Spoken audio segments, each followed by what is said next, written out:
Workers का बड़ा ऐलान, 10 अगस्त को जेल भरो आंदोलन, सरकार के खिलाफ तेज होगा संघर्ष। प्रदेश भर की आशा वर्कर ने अपने लंबित मांगों को लेकर आंदोलन तेज करने का फैसला कर लिया है। एक महत्वपूर्ण बैठक में बड़ी संख्या में आशा कार्यकर्ताओं ने हिस्सा लिया। इस बैठक में 10 अगस्त को प्रस्तावित जेल भरो आंदोलन की रणनीति तैयार की गई और सभी आशा वर्कर से अधिक संख्या में शामिल होने की अपील भी की गई है। बैठक में वक्ताओं ने कहा कि वर्षों से आशा वर्कर स्वास्थ्य सेवाओं की रीढ़ बनकर काम कर रही है। कोरोना महामारी जैसे कठिन दौर में भी उन्होंने अपनी जान जोखिम में डालकर घर घर जाकर लोगों की सेवा की, लेकिन आज भी उन्हें उनके अधिकारों और सम्मान से वंचित रखा जा रहा है। बैठक में आशा वर्कर्स ने सरकार के सामने अपनी 4 प्रमुख मांगें दोहराई हैं। पहली मांग यह है कि आशा वर्कर्स की जो प्रोत्साहन राशि काटी गई है उसे तुरंत जारी किया जाए। उनका कहना है कि मेहनत से किए गए कार्य का भुगतान समय पर मिलना उनका अधिकार और इनमें से किसी तरह की कटौती स्वीकार नहीं की जाएगी। दूसरी बड़ी मांग केंद्र सरकार द्वारा घोषित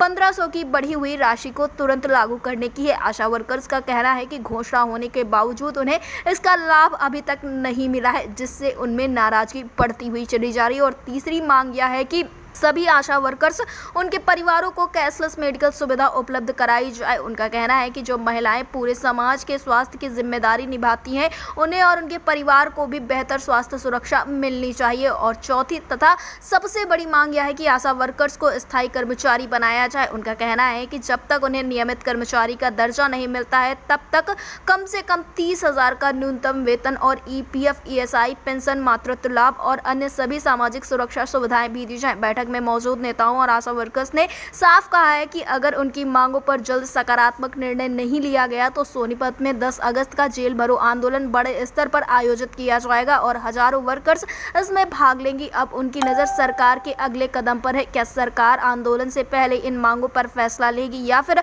10 अगस्त को प्रदेश भर में बड़ा प्रदर्शन देखने को मिलेगा? इसका जवाब आने वाले दिनों में साफ हो जाएगा। आपको बता दें कि इस वक्त पर सिर्फ सोनीपत में नहीं बल्कि पूरे देश की आशा वर्कर्स के बीच में बेहद नाराजगी देखने को मिल रही है और सभी का यही मानना है कि सरकार को इस वक्त पर कोई बड़ा कदम उठा लेना चाहिए। लेकिन लगातार देखने को मिल रहा है कि जब भी आंदोलन की बात आती है तो शासन की ओर से सिर्फ और सिर्फ आश्वासन दे दिया जाता है और ये कह दिया जाता है कि बहुत जल्दी वार्ता की जाएगी। जैसा कि उत्तर प्रदेश में भी देखने को मिला है, 3 अगस्त को राजधानी लखनऊ में एक बड़ा कार्यक्रम होने वाला था, लेकिन उसके पहले ही शासन और सरकार की तरफ से वार्ता करने की बात कह दी गई है और फिलहाल हर एक कार्यक्रम को 11 अगस्त तक टाल दिया गया और कहा गया है कि 11 अगस्त को एक बेहद अहम बैठक होगी शासन के साथ, जिसमें तमाम निर्णय भी लिए जा सकते हैं। ठीक इसी प्रकार से देखने को मिला है कि अन्य कई जगहों पर हुआ है, लेकिन सोनीपत में आशा बहुओं ने अपनी कमर कस ली और उनका साफ तौर पे यही कहना है कि उनके द्वारा ये बड़ा कार्यक्रम अब हर हाल में किया जाएगा। आप क्या सोचते हैं कि आशा वर्कर्स की ये मांगे जायज़ हैं? अपनी राय हमें कमेंट बॉक्स में ज़रूर बताएं। Desk report, Airtel TV।